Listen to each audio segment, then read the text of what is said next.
How's it going, guys? So this is just going to introduce the first weekly training program that we're going to be doing. Typically these will last from Monday to Sunday, so a typical 7-day week, but the first one is actually 10 days because we're starting on a Friday, so don't be put off if you see that there's a lot of exercise in this first week. It's just because we've got a long week, so we're going to put a bit more stuff into it to get us there.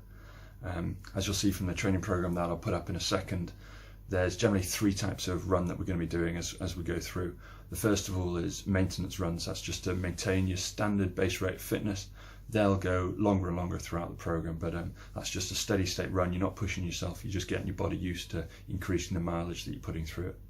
The second type is alternative types of running, so we'll put these in just to mix up the training a bit, stop it getting so boring, and also it's really good for your fitness and your running training anyway. So this could be anything from hill reps or sprint training, fartlek training, to running on the beach or running up steps, anything like that we can put in to make it more interesting and also get the benefit out of that training.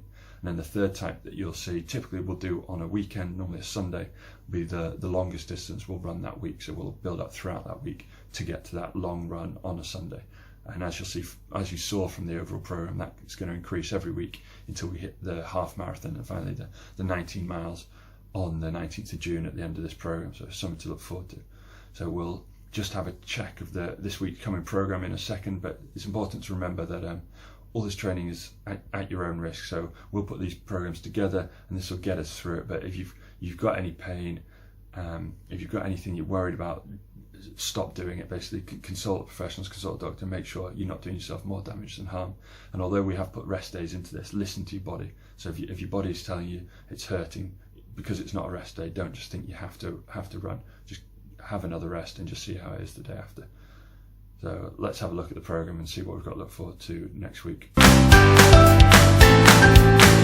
So as you can see from the program here, we've got 4 runs this coming week, starting with a good 5k on the first day on Friday, and then straight after that we'll have another maintenance run, slightly less distance. We'll just do 4k there, but that's just so you've got 2 consecutive days, really introducing your body to the fact that you'll be running potentially on consecutive days, but you'll be putting a lot of mileage through the legs. So 2 days of running at the start, and then we'll have a rest day. And then on Monday, look at trying to fit a cycle in. So you want to be using the cycle to build up your aerobic fitness, increasing the time you're spending doing exercise.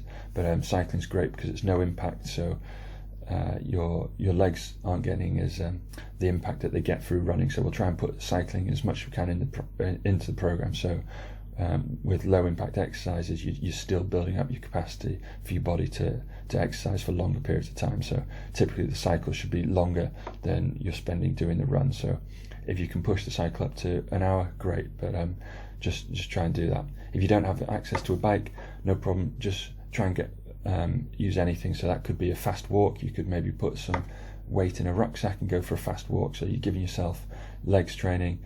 It's not as stressful as running. It's still low impact, but you're still getting that time under your legs, so your body to get used to it.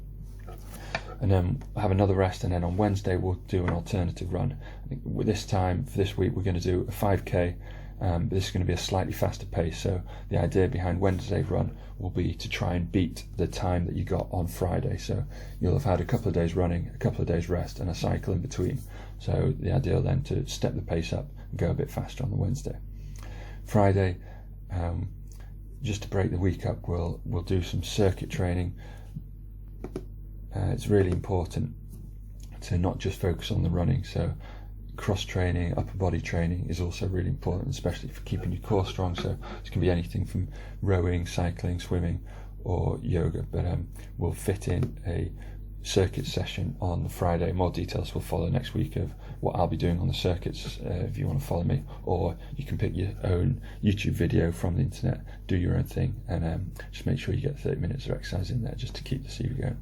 And then finally, Sunday will be the long run, relatively short one, just slightly longer than what we will have been doing already, the 5Ks, and that'll be giving us good base to work off as we push into the following week.